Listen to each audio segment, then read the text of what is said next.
안녕하세요. 미주시론 대학의 미준입니다. 3월 21일 오늘의 빅주식 뉴스를 시작합니다. 오늘도 변함없이 미국 주식 투자의 정석을 지키고 있는 미준에 오신 것을 환영합니다. 제가 예전에 총지배인을 10년 가까이 했었는데요. 그때 좀 직원들한테 인기가 많았습니다. 그 결정적인 이유 하나가 있었는데요. 보통 이제 제가 동남아에 오래 있었는데 동남아시아에는 서양 국가에서 온 총지배인들이 굉장히 많습니다. 그런데 이 친구들은요, 보통 매출에 집중하는 것보다, 물론 이제 매출도 중요하겠죠. 근데 비용을 절감하는데 굉장히 목숨을 거는 그런 총지배인들이 많이 있거든요. 근데 그들에 반해서 저 같은 경우는 보통 그 매출을 극대화시키는데 많은 관심을 쏟았고요. 비용 관리는 조금 느슨하게 했습니다. 뭐 가령 예를 들어서 그 직원들이 일하고 있는 환경에는 굉장히 많은 투자를 하는 총지배인 중에 한 명이었거든요. 그거는 제가 개인적으로 일을 할 때도 마찬가지입니다. 뭐 예를 들어서 2000년부터 지금 2025년인데 그동안 제가 컴퓨터를 무려 5번이나 바꿨습니다. 조금만 좀 문제가 생기거나 아니면 속도가 느려지면 바로 여지없이 새로운 컴퓨터를 구입하거든요. 그리고 이제 마이크도 한 3번 바꿨고요. 지금 여러분들께서 제 모습을 보고 계신데 카메라도 한 3-4번 정도 교체를 했습니다. 제가 이렇게 장비에 목숨을 거는 이유가 있는데요. 개인적으로 좀 성격이 굉장히 예민하거든요. 그래서 일을 할 때 어떠한 그 일에 하는 조건 때문에 스트레스를 받게 되면 일에 집중이 잘 안 됩니다. 그래서 굉장히 장비라든지 일하는 환경에 많은 투자를 하는 그런 스타일입니다. 오늘 이런 말씀을 왜 드리냐면요. 제가 이제 녹화를 시작하려고 그러는데 옆 집에서 좀 공사를 하더라고요. 그래서 방음이 잘 되지 않은 그런 영국 집의 구조상 신경이 너무 많이 쓰입니다. 그래서 오늘 방송을 제대로 집중하면서 할 수 있을지 약간 걱정이 되는데요. 오늘은 때마침 금요일이죠. 그래서 조금은 좀 들뜬 마음으로 즐거운 마음으로 녹화 진행하기 때문에 좋지 않은 상황이지만 집중력 발휘해서 녹화하도록 하겠습니다. 한 가지 걱정이 있다면 혹시 녹화에 이렇게 그 공사할 때 드릴링을 좀 하는데 이 드릴의 소리가 끼지 않았으면 하는 바람을 좀 가져봅니다. 자, 그러면 조금은 좋지 않은 환경에서 시작하는 3월 21일 오늘의 빅주식 뉴스 바로 시작합니다. 오늘도 밀듯이 시황으로 시작하도록 하겠습니다. 목요일 S&P 500의 맵을 보시면요. 어제는 혼조세였습니다. 떨어진 종목 그리고 올라간 종목이 여기저기 뒤섞여 있는데요. 얼핏 봐서는 상승한 종목의 수보다는 빨간색이 훨씬 더 우세해 보이긴 합니다. 특히 우리가 애정하는 테크주들은 굉장히 넓은 면적으로 떨어진 종목이 많이 발견이 되죠. 하지만 다행인 부분은요. 대부분의 빨간색이 굉장히 칙칙합니다. 그 얘기는 소폭으로 하락했다. 급락한 종목은 굉장히 제한적이다. 이렇게 볼 수가 있겠죠. 급락한 종목을 보시면 AVGO, 브로드컴이 최근에 악재가 겹치면서 2.57% 하락했고요. 어제 같은 경우는 소프트웨어, 애플리케이션 종목들이 대체적으로 좋지가 않았는데요. 그 중심에는 SN투어가 있었습니다. SN투어가 어닝을 발표하면서 정부 효율성 부처, 우리가 도찌라고 부르잖아요. 일론 머스크의 도찌 때문에 타격을 받고 있다. 이런 얘기를 하면서 나머지 종목들이 피해를 입었다. 이렇게 보시면 될 것 같습니다. 자, 어제는 섹터별로 올라간 섹터가 4개의 섹터가 있었는데요. 유틸리티, 에너지, 파이낸스, 그리고 헬스케어가 상승했습니다. 반면 나머지 7개 섹터는 모두 하락을 했고요. 그 중에서도 우리가 애정하는 테크놀로지가 0.71% 떨어지면서 가장 좋지 않았다. 이렇게 보시면 됩니다. 3대 지수 움직임은 굉장히 작았다고 보시면 되고요. 다우존스는 거의 0.02%니까 움직이지 않았고요. S&P 500이 0.2%, 그리고 나스닥은 0.33% 소폭으로 하락했습니다. 어제는 비트코인도 2% 떨어지면서 84,000에 가 있고요. 자, 변동성 지수도 많이 움직이진 않았습니다.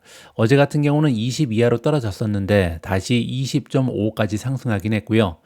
다시 한번 말씀드리지만 변동성 지수가 200일 이평선 이상으로 올라가 있는 것은 굉장히 좋지가 않습니다. 따라서 주가가 한동안 상승하면서 변동성 지수가 다시 이 200일 이평선 아래로 떨어지기를 우리 투자자 입장에서는 기다리고 있는 상황이다. 이렇게 보시면 됩니다. 피어 앤 그레이드 인덱스도 어제 22였는데 움직이지 않았죠. 따라서 어떻게 보면 소강 상태에 들어간 것처럼 보인다. 이렇게 보시면 되겠죠. 어제는 목요일이었습니다. 매주 목요일에는 AAII 설문조사 결과가 발표가 되는데요. 4주 연속으로 굉장히 좋지가 않죠. 보시는 것처럼 21.6%의 시장 참여자들만 6개월 이후에 미국 증시는 지금보다 상승해 있을 것이다. 긍정적인 전망을 제시하고 있고요. 중립은 20.3%, 그리고 아직까지 부정적인 의견을 피력하고 있는 투자자들은 58%를 넘어갑니다. 따라서 굉장히 오랫동안 지금 4주 연속으로 이렇게 극적으로 센티먼트가 약해져 있다는 것을 우리가 직접 확인해 볼 수가 있죠. 자, 그리고 이번 주에는 스페셜 퀘스천이 있었습니다. 어떤 질문이었냐면요. 리세션의 확률이죠. 즉 미국 경제가 경기 침체로 빠질 확률에 대해서 물어본 건데요. 굉장한 결과가 보고가 되고 있습니다. 가장 위쪽이 지금 굉장히 높은 찬스, 따라서 경기 침체가 발생할 확률을 높게 책정하고 있는 투자자인데요. 비율이 무려 50.4%입니다. 자, 그리고 두 번째를 보시면 highly likely니까, 즉 내가 보기에는 리세션이 올 것 같다, 올 확률이 더 높다, 이렇게 대답한 사람도 21.7%거든요. 자, 그 얘기는 뭐냐면 두 개를 합치면요, 지금 72%를 넘어가죠. 따라서 시장 참여자들 중에 무려 72% 이상이 리세션이 올 확률이 큰 것으로 예상을 하고 있다. 따라서 역발상을 하자면 만약에 리세션이 발생하지 않는다면 주가가 앞으로 급등할 가능성이 굉장히 높다. 이렇게 역설적으로도 해석이 가능하겠죠. 다음은 미존 탑픽의 성적인데요. 어제는 18종목 중에 반이 올라갔습니다. 9종목은 상승했고 나머지 반, 9종목은 하락했는데요. 상승 추세가 가장 돋보였던 종목은 셀레스티카 플러스 4.06%로 급등했고요. 두 번째로 TSMC가 플러스 2.14, 우버 플러스 1.82, 비스트라 플러스 1.75, 팔란티어 플러스 1.50, 탈렌 에너지 플러스 1.26, 엔비디아 플러스 0.86, 메타가 플러스 0.33, 테슬라 0.17% 올라갔습니다. 나머지 종목은 하락했는데요. 아마존이 0.30% 소폭으로 떨어졌고요. 넥스트레커가 마이너스 0.44, 크레도 테크놀로지 마이너스 0.60, 알파벳이 마이너스 0.67, 마이크로 스트래티지가 마이너스 0.71, 비트코인이 마이너스 2%, 이노데이터 마이너스 2.14, 브로드컴 마이너스 2.28, 마지막으로 B2가 3.15% 떨어지면서 가장 좋지 않았습니다. 자, 지금 선물 시장의 모습을 보시면요, 분위기가 그렇게 좋진 않습니다. 다우존스가 0.35%, S&P 500은 0.48, 나스닥은 0.56% 떨어지고 있거든요. 따라서 조금은 좋지 않은 분위기로 금요일 장세가 열릴 가능성이 있다라고 정리가 가능할 것 같습니다. 오늘은 금요일입니다. 조금은 긍정적인 마음 자세로 한 주를 마무리하고자 첫 번째 기사는요, 굉장히 긍정적인 내용을 준비했습니다. 미국 증시가 바닥을 쳤을 가능성이 높다라는 주장이 제기되고 있고요. 이 기사에는 4가지의 근거가 존재합니다. 그리고 제가 마지막에 한 가지를 추가해서 5가지의 근거를 제시하면서 미국 증시가 이제부터는 바닥을 찍고 상승할 가능성이 높다, 이러한 주장을 한번 들어보도록 하겠습니다. 주식시장의 정확한 바닥이나 정점을 예측할 수 있는 사람은 아무도 없습니다. 따라서 이거 역시도 하나의 주장에 불과하다는 것을 우리가 감안하면서 들어봐야겠죠. 그러나 어느 시점에는 투자자 행동, 내부자 매수, 그리고 문제에 대한 신중한 분석에서 얻은 단서가 축적되면서 시장 호출을 뒷받침하기 시작한다. 비슷한 메시지를 제가 자주 말씀드리잖아요. 주식 투자는 미래에 베팅을 하는 겁니다. 따라서 확실한 것은 아무것도 없다. 이러한 전제를 우리가 가져야 되고요. 하지만 그럼에도 불구하고 여러 가지 우리가 살펴볼 수 있는 요인은 있다는 거죠. 투자자들의 행동이라든지 내부자들의 매수 상황, 그리고 다양한 문제에 대한 분석을 해보면요, 결국은 조금 더 확률이 높은 쪽으로 베팅할 수 있다, 이렇게 보시면 될 것 같습니다. 그리고 이번 기사에 따르면 우리는 이제 바닥을 찍고 올라갈 수 있는 시점에 있다. 물론 미국 주시장이요, 최근에 경기 침체 우려 상황에서 절대적인 최저점을 찍지 않았을 수도 있습니다. 조금 더 떨어질 가능성도 있다는 거죠. 그러나 두려움, 불확실성, 의심을 제쳐두고 지금은요, 주식을 매수할 때다, 이렇게 주장합니다. 최근에 시장 폭풍은 최악의 상황은 이미 지나간 것으로 보인다. 이러한 주장의 4가지의 근거를 소개한다. 자, 지금부터 이 글의 필자가 미국 증시가 바닥을 찍었다고 주장하는 4가지의 근거를 들어보도록 하겠습니다. 자, 첫 번째 근거는요. 미국은 경기 침체에 접어들지 않을 것이다. 이러한 가정입니다. 투자자들은 경기 침체가 다가올까봐 주식을 팔고 있다. 그리고 그들은 틀릴 것이다. 리세션이 오지 않는다는 사실이 분명해질수록 주식은 다시 상승 추세를 보일 것이다. 바로 앞에서 우리가 AAII 설문조사를 살펴봤는데요. 투자자들의 무려 72% 이상이 지금 리세션이 올 것이다. 이렇게 지금 생각을 한다. 이러한 결과를 우리가 살펴봤죠. 자, 이거는 굉장히 중요한 의미가 있습니다. 왜냐면요, 우리가 보통 주가에 반영이 돼 있다. 이런 얘기를 많이 하잖아요. 지금 다시 얘기해서 투자자들의 72% 이상이요, 주가에 반영을 한 겁니다. 리세션을 반영했다는 거죠. 따라서 만약에 리세션이 오지 않는다는 사실이 분명해지면요, 그때부터는 반영된 주가가 다시 올라가기 시작할 것이다. 이렇게 해석이 가능한 거죠. 자, 그러면 지금부터 경제학자들의 목소리를 좀 들어보도록 하겠습니다. 골드만삭스의 경제학자 얀 하치우스가 나오는데요. 미국 경제 둔화에 대한 보도가 지나치게 과장된 것이다. 이렇게 얘기했습니다. 예를 들어서 고용 지표는요, 견조한 수준을 유지하고 있고요. 이는 매우 중요한 사실이다. 왜냐하면 소비자가요, 미국 경제의 3분의 2를 차지하거든요. 따라서 고용에 문제가 없다면 경기가 탄탄할 가능성이 매우 높다. 이렇게 우리가 유추를 해볼 수가 있는 거죠. 물론 관세 문제가 있습니다. 관세는 소비자 세금이다. 소비자들이 일정 금액을 더 내야 되는 게 관세잖아요. 따라서 소득과 소비력을 감소시키는 효과가 있습니다. 관세 관련된 불확실성은요, 기업과 은행의 투자 및 대출 의욕도 마찬가지로 떨어뜨리고요. 하치우스는 최근의 관세 피해로 인해서 2025년 미국 GDP 성장 전망치를요, 2.4%에서 1.7%로 하향 조정했습니다. 굉장히 많이 내렸죠. 하지만 그럼에도 불구하고 중요한 것은요, 리세션이라는 것은 마이너스 성장을 얘기합니다. 두 분기 연속으로 마이너스 성장을 보였을 때 공식적으로 리세션을 선언하거든요. 따라서 1.7% 경제가 성장한다면 사실 리세션하고는 거리가 멀다. 이렇게 볼 수가 있는 거죠. 트럼프 대통령은 관세 부과에 집착하는 것처럼 보입니다. 하지만 만약에 여론조사에서요, 유권자들이 그의 경제 정책에 대한 불만을 강력하게 표시한다면 상황이 바뀔 수도 있다. 왜냐하면 결국 정치에서 가장 중요한 것은요, 누가 표를 많이 얻는가 이거잖아요. 표를 생각하지 않는 정치인은 없습니다.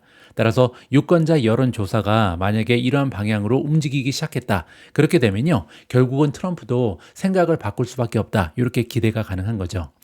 관세 정책은요, 법률이 아닙니다. 그 얘기는 순식간에 바뀔 수 있다는 거죠. 관세가 부과되더라도 조만간에 다시 철폐될 가능성도 우리가 충분히 고려할 수 있다. 이렇게 이해가 가능합니다. 하치우스와 마찬가지로 뱅크 오브 아메리카의 경제학자들도요, 미국이 불황에 빠지지 않을 만큼 시장이 굉장히 견고하다. 이렇게 생각을 밝혔는데요. 그 근거는 뭐냐면 소득 증가가 계속해서 인플레이션을 앞지르고 있다. 따라서 소득이 인플레이션보다 더 많이 올라간다면 소비자들은 계속해서 소비를 이어나갈 수 있을 것이다. 이러한 논리가 성립을 하는 거죠. 다음에는 이알데니 리서치의 에드 이알덴인데요. 최근에 노동시장과 소비자 지출의 약세가 혹한기 때문이다. 따라서 날씨가 추운 것도 한몫했다. 이렇게 얘기하는 거죠. 이알덴이는요, 최근에 경기 침체에 대한 주관적인 확률을 20%에서 35%로 높였습니다. 따라서 상황이 악화되는 것은 사실이다. 하지만 그럼에도 불구하고 여전히 경제 회복에 대한 기대를 걸고 있다. 확률이 35%면요, 경기가 침체되지 않을 확률이 65%잖아요. 따라서 긍정적인 면이 더 많다. 이렇게 보시면 됩니다. 자, 이것이 미국 경제가 바닥을 쳤을 첫 번째 이유가 된다. 이렇게 보면 되겠죠. 자, 두 번째 근거로 넘어갑니다. 지금 현재 미국 증시가 바닥을 찍었다고 주장하는 두 번째 이유는요, 소비자 심리와 행동은 일치하지 않기 때문이다. 자, 이게 무슨 얘기냐면요, 최근에 여러분들 잘 알고 계신 것처럼 미시간 대학의 소비자 조사에 따르면요, 미국 소비자 심리가 급락했습니다. 하지만 소비자들은 쇼핑 습관을 크게 바꾸지 않고 있다. 이게 결정적인 증거라는 거죠. 뱅크 오브 아메리카의 분석가들은요, 3월 13일 메모에서 이렇게 얘기했는데요. 지금까지 소비자 심리가 소비자 행동보다 더 많이 변화한 것으로 보인다. 따라서 설문조사에는 굉장히 부정적인 내용이 많이 들어가 있는데요. 문제는 이 설문조사 결과랑 소비자의 그 행동이 일치하지 않는다는 거죠. 자, 그리고 또 하나, 월마트의 경영진은요, 지난주 마이애미에서 열린 뱅크 오브 아메리카의 소매 컨퍼런스에서 소비자 실제 행동과 소비 방식에 있어서 아직까지는 큰 변화가 없다. 특히 레저 관련 기업의 지출도 견고한 것으로 나타난다. 자, 이 얘기가 굉장히 중요한데요. 제가 소비자 심리지수 믿으면 안 된다, 이런 말씀을 많이 드렸죠. 일단은요, 정치적으로 오염된 데이터다, 이러한 주장을 제가 했고요. 두 번째는 뭐냐면 불만이 많다고 해서 생활 패턴을 사람들이 갑자기 바꾸진 않다는 거죠. 왜냐하면 경제적으로 힘이 있는 소비자들은요, 경제에 불만은 있지만 심리적으로 위축은 되지만 그들이 할 것을 다 하고 있다, 이러한 식으로 우리가 이해하면 될 것 같습니다. 자, 세 번째는요, 내부자들이 다시 주식 매입에 나서고 있다, 이러한 현상입니다. 지난 몇 달 동안 한 발 물러나 있던 기업의 내부자들이요, 지난 2주 동안 자사주 매입에 나섰다는 반가운 소식입니다. 특히 100만 달러 이상의 규모의 매입이 많았는데요. 이는 흔치 않은 일이다. 따라서 지금 내부자들이 주식을 많이 사고 있는데 그 규모도 100만 달러 이상이 굉장히 많다는 거죠. 실적이 좋은 기업들의 내부자들이 대규모로 매입에 나서고 있는 현상은요, 특히 에너지, 테크 기업, 은행, 산업 등 경기 순환적 분야에서 두드러졌다. 다시 얘기해서 이러한 기업들의 CEO들 그리고 경영진들은요, 지금 경기 침체를 예상하지 않는다는 증거로 채택이 가능한 거죠. 그들이 경기 침체를 예상하지 않고 있음을 시사한다. 지난주에 Vickers Insider Weekly가 추적한 주간 매도 매수 비율이요, 1.71까지 떨어졌습니다. 자, 이 비율이 2.0 밑으로 떨어지게 되면요, 통상 매수 신호로 간주가 된다고 합니다. 따라서 원래는 2.0 이상으로 올라가 있는 게 보통의 현상입니다. 매도가 항상 2배 정도 많다는 거죠. 근데 지금은 1.71까지 떨어졌고요. 그 얘기는 굉장히 많은 내부자들이 주식을 사는 반가운 소식이다, 이렇게 보시면 됩니다. 비컬즈에 따르면요, 에너지, 원자재, 소비재 등 경기 순환적 영향에서 매수세가 특히 강했다. 따라서 CEO들 그리고 내부자들은 지금 현재가 바닥이라고 생각한다. 이렇게 우리가 반가운 소식을 접해볼 수가 있습니다. 자, 네 번째 근거는요, 투자 심리가 상당히 어두워졌다는 점입니다. 투자자 심리는요, 가치 있는 반대 지표입니다. 이걸 우리가 역발상 투자라 그러죠. 따라서 대중의 의견에 반대로 대응하는 것이 종종 가치가 있다, 잘 맞아떨어진다, 이렇게 얘기하는 거죠. 그리고 현재 대중의 의견은요, 극도로 부정적입니다. 두 가지가 나와 있는데요. 지난주에요, Investors Intelligence Bull Bear Ratio, Bull Bear Ratio는요, 상승론자 그리고 하락론자의 비율을 얘기하는 건데요. 이게 0.8까지 떨어졌습니다. 그리고 이 지표는 1.0 이하로 떨어질 때마다 확실한 매수 신호를 보내줘 왔다. 따라서 1.0 밑으로 이 지수가 떨어지면 그때가 바닥일 가능성이 높다는 거죠. 자, 그리고 두 번째, 우리가 잘 알고 있는 AAII, 미국의 개인 투자자 협회인데요. 매수 신호가 나타났다. 자, 우리가 알고 있는 건 뭐냐면요, 상승론자랑 이 베어, 하락론자의 비율이 40% 이상 벌어지면 그 이후에 3개월 후, 6개월 후, 1년 이후에 주식의 상승이 굉장히 높았다. 이 부분은 우리가 지금 알고 있죠. 근데 여기서는 또 다른 정보를 제시하는데요. 약세 전망이 강세 전망을 4주 연속으로 10%포인트 이상 앞선 것도 굉장히 드문 일이다. 아까 우리가 살펴봤죠. 4주 연속, 여기 있습니다. 4주 연속으로 지금 10% 이상 차이가 나는데요. 역사적으로 봤을 때 이때는 보통 바닥이었다. 따라서 투자 심리를 반대로 이해하는 것이 중요하다. 이렇게 주장하고 있습니다. 자, 이번에는 제가 생각하는 다섯 번째 근거도 여러분들께 공유해 보도록 하겠습니다. 이 기사에서는요, 미국 증시 상승에 도움이 될 수 있는 매우 중요한 한 가지 사실이 누락됐다라고 저는 생각합니다. 그게 뭐냐면요, 연준의 금리 인하 사이클 내에 우리가 들어와 있다. 이 사실을 간과하면 안 된다. 굉장히 중요하다고 생각을 하거든요. 자, 이 아래에 제가 그림을 하나 보여드릴 텐데요. 이 그림은 뭐냐면 중국과의 무역전쟁이 심화되던 트럼프 1기 2018년의 조정장, 그리고 지금 나타나고 있는 조정장의 상황을 비교하는 겁니다. 흐린 회색이 2018년이고 파란색이 2025년이다. 이렇게 보시면 되고요. 여러분들 다 알고 계신 것처럼 트럼프 1기였던 2018년 미국 증시는 마이너스로 마감이 됐는데요. 그 이유는 중국과의 관세 전쟁이었죠. 그렇다면 2025년에 역사가 반복되지 않을까, 많은 투자자들이 이렇게 걱정을 하고 있는 거죠. 자, 그래서 이 그림을 여러분들께 좀 설명을 드리고 싶은데요. 가장 아래쪽에 나와 있는 S&P 500 차트, 이걸 보시면요, 관세 관련 이슈로 인해서 매우 비슷한 시기에 비슷한 패턴으로 2018년 초 12%의 조정이 나타났습니다. 자, 여기 보시면 여기 회색이 2018년이고요. 파란색이 지금 2025년인데요. 2025년에 비해서 2018년 2018년은 조금 더 빨리 12%나 조정이 발생했다. 이 부분을 우리가 간파할 수가 있는 거죠. 자, 그런데요. 2018년 당시에 S&P 500 차트를 보면요. 연초에 이미 바닥을 찍고 관세 문제를 헤쳐나가면서 9월 중순까지 지속적으로 상승했음을 확인할 수 있다. 굉장히 중요합니다. 자, 여기 보시면 회색 차트가 2018년이라 그랬죠. 여기 바닥을 찍었고요. 그리고 나서 이 회색 차트는 계속해서 올라갑니다. 어디까지 올라가냐면요. 9월 중순까지 올라가죠. 자, 그리고 나서 여기 중요한 일이 발생하는데요. 2018년은 조정이 두 번 나타난 겁니다. 연초에 12% 빠졌죠. 그리고 9월 달 중순 이후에 계속해서 주가가 떨어집니다. 두 번째 조정을 받았는데 이때도 역시 12% 이상 또 한 번 떨어졌거든요. 자, 그러면 지금 관세 때문에 한 번 떨어지고 두 번째 떨어진 것은 도대체 뭐 때문에 떨어졌는지 이걸 우리가 분석할 필요가 있다는 거죠. 자, 여기 나와 있는 것처럼 2차 조정의 주요 원인은요. 중국과의 관세 전쟁이 아니라 연준의 기준금리 인상이었습니다. 당시에 미국의 기준금리는요. 10년 만에 최고 수준으로 급상승하고 있었거든요. 그게 어디에 나오냐면 바로 여기에 있는 거죠. 자, 보시는 것처럼 미국의 기준금리가 1.5%였는데요. 계속해서 올라가서 2.5까지 상승합니다.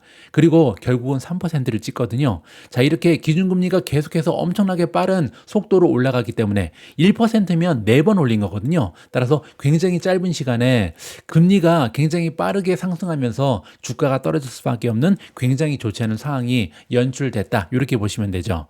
자, 그런데요. 2025년 상황은 정반대죠. 물론 지금까지는 똑같습니다. 연초에 관세로 인한 무역전쟁 우려로 인해서 증시가 조정을 받고 있다. 2018년에는 12%, 지금까지는 2025년은 10% 떨어졌죠. 따라서 마치 데자뷰를 보고 있는 것 같고요. 따라서 많은 투자자들은 2018년처럼 이번 2025년도 미국 증시가 마이너스를 보일 것이다. 이렇게 지금 생각을 한다는 거죠.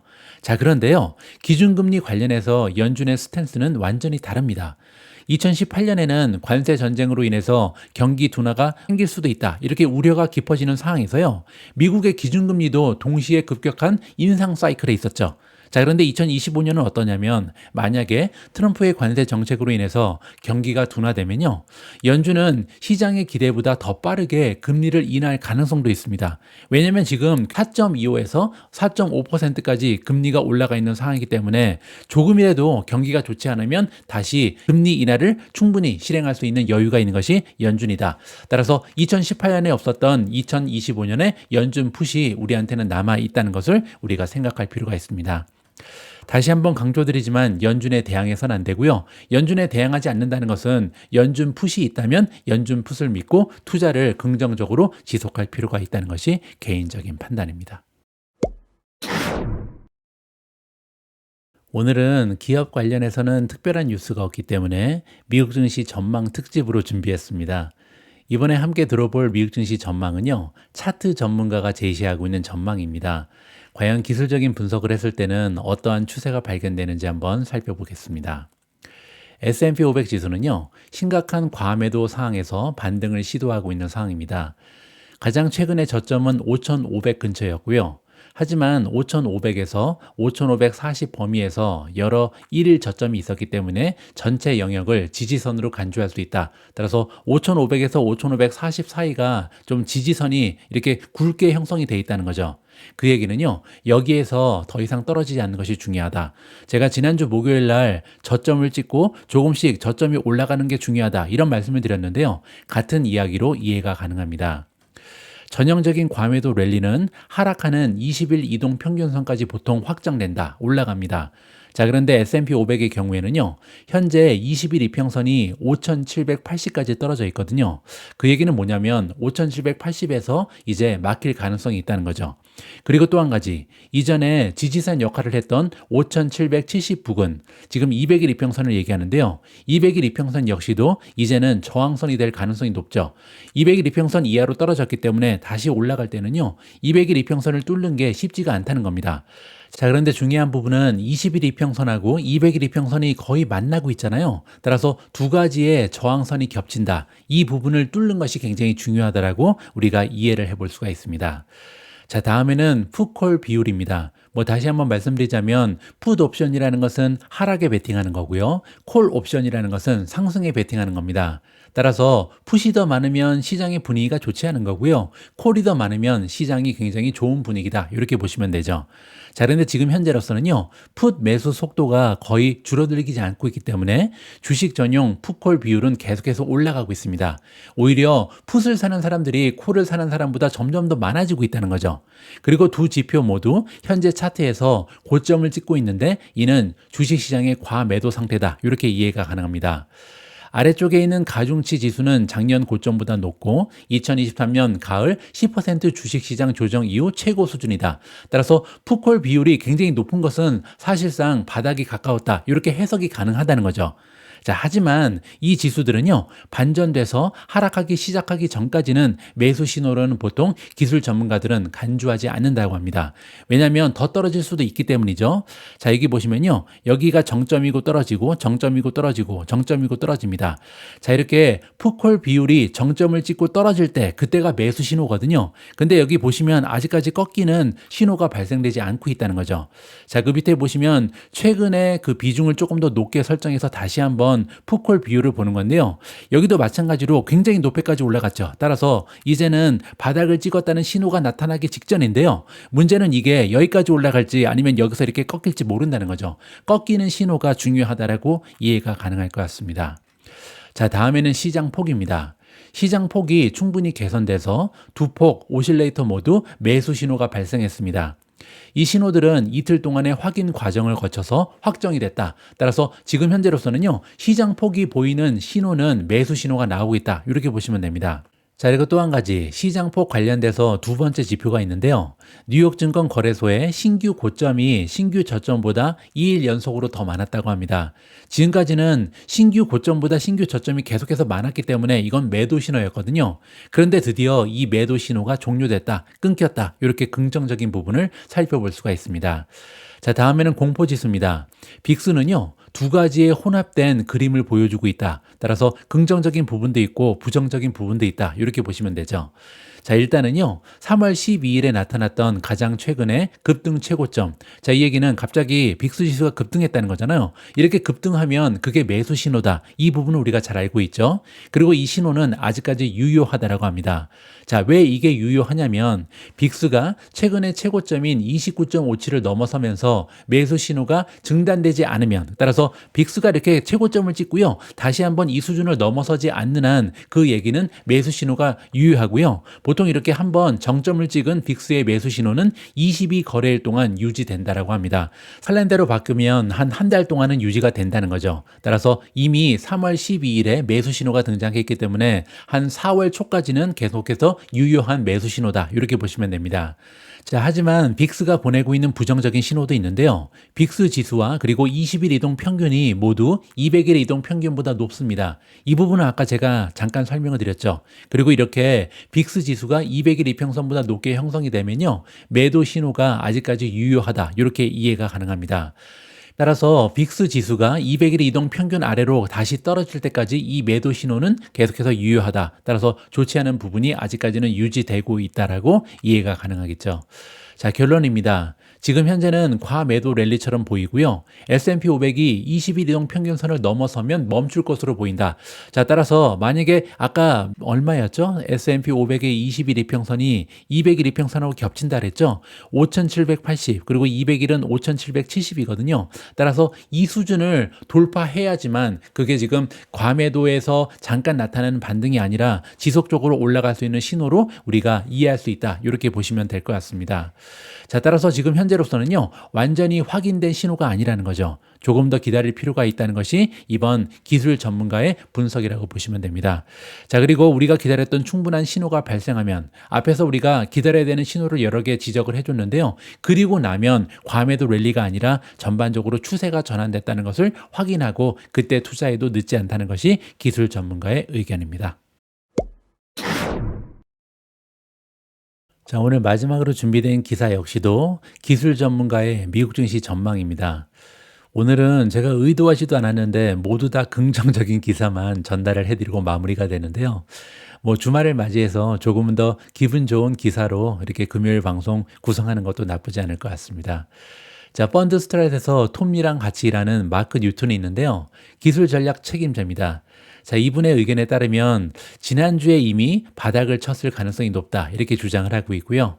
자, 이번 영상을 통해서 과연 그 근거가 뭔지 더빙이 된 인터뷰 영상으로 여러분들 확인하시면 좋을 것 같습니다. 자, 오늘 방송은 여기까지입니다. 이번 주에도 미중과 함께 해주신 모든 분들께 감사의 말씀을 드립니다. 이제 시작하는 주말 여러분들 즐겁고 편안한 마음으로 만끽하시기 바랍니다. 저는 다음 주에 여러분들 투자 활동에 도움될 수 있는 많은 정보 취합해서 다시 인사드리겠습니다. 우리 모두가 미국 주식 투자로 은퇴하는 그날까지 다 함께 화이팅입니다. 행복한 하루 되세요. 감사합니다.